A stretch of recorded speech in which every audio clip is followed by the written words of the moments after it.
Colonel Ehsan Mahmood साहब आपकी तरफ आऊंगा। ब्रिगेडियर साहब बड़ा माशाल्लाह जबरदस्त बताते हैं।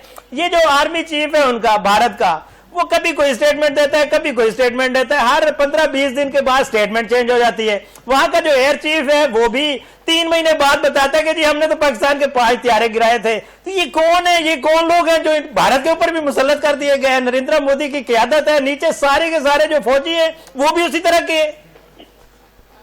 बिल्कुल जावेद गफारी साहब, आप एक ये पता होना चाहिए हम सबको, और इवन फॉर दैट मैटर पूरी दुनिया को भी, कि इस वक्त एक शैतानी ट्रायका है जो कि पिछले ऑलमोस्ट 13-14 सालों से इंडिया को रूल कर रही है। नरेंद्र मोदी उसको हेड कर रहा है, अजीत डोभाल और परमीत शाह उसके एक लिहाज से हिस्से हैं। ये शैतानी ट्रायका इसको कहा जाता है। दे आर द वन कि जिसको कहते हैं कि they are calling the shots वाली बात है। अच्छा, जब किसी भी मुल्क को जो चलाने वाले या जो जिसको कहते हैं हुकूमत के सरबराहान हो, उनका बैकग्राउंड जब क्रिमिनल होगा तो डोंट एक्सपेक्ट कि किस तरह का मैसेज नीचे फिर मुसल्लह अफवाज को एक लिहाज से जाएगा। और बिल्कुल आपने ठीक कहा, इससे पहले भी देखें पिछली कई दहाइयों से उनका जो इंडिया का मीडिया है और ओवरऑल उनके जो मिनिस्टर्स हैं, तो दे यूज टू ऑलवेज, जिसको कहते हैं कि एक प्रोपेगेंडा वारफेयर, एक कंपेन, ऐसी नफेरियस कंपेन पाकिस्तान के खिलाफ उन्होंने चलाई रखी, दुनिया की नजरों से अपने जो कुछ वो कर रहे थे उसको ओझल करने के लिए। अब वो सारी दुनिया के सामने सारी एक लिहाज से चीजें आ गई हैं। अच्छा, फिर मैंने वही आपसे अर्ज किया कि मई की 4 रोजा झड़पों के अंदर जो कुछ इंडिया के साथ हुआ, जिस तरह उन्होंने एयर बेसिस को खाली किया, इवन ग्राउंड ट्रूप्स जो थे वो आप कह सकते हैं कि एजेके के अंदर, मतलब वहां पे जो इंडिया अपनी अपनी जगहों पे थे, एक नाजायज कब्जा उनका है, वहां पे जिस तरह आपकी ग्राउंड फोर्सेस ने एक लिहाज से उनको पीछे धकेला, तो ये अब उनको समझ नहीं आ रही कि पूरी दुनिया को कैसे फेस करें, लोगों को कैसे फेस करें। तो उन्होंने इस सारी चीजों का झूठ का सहारा लेना शुरू किया, और उसके अंदर फिर आप ये कह सकते हैं, चाहे वो आर्मी चीफ है, नेवल चीफ है, नेवी, एयरफोर्स की नेवी की, तो इस तरह की मूवमेंट आपको नजर नहीं आई।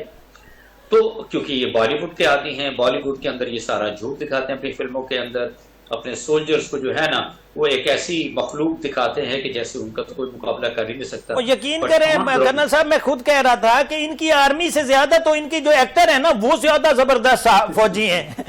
यकीन करें जो उधर फिल्मों के अंदर फौजी होते हैं उसके बिल्कुल उलट हैं जो इनकी दरअसल फौज है। मैं यकीन करें कई दफा मुआवजा मैंने इंडियन मीडिया के बहुत बोला, मैंने कहा यार आपके जो ये 3-4 हीरो है ना, इनको आप भेजें फौज में, शायद ये कोई अच्छी कार्रवाई करके दिखा दें।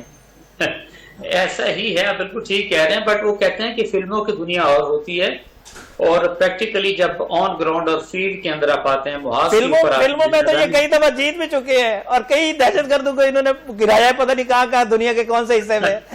जी बिल्कुल, I do agree with you. और उसी चक्कर के अंदर ना उनकी फौज ही है, फौज के जो लोग हैं, एयरफोर्स नेवी के, वो लोग भी इसी तरीके से इंडियन फिल्में देखते थे। तो दे यूज्ड टू सी जी की दे आर द वन, जो कि महान शक्ति लोग हैं, और वो तो जहां जाएंगे तो वो हर एक को शिकस्त दे लेंगे।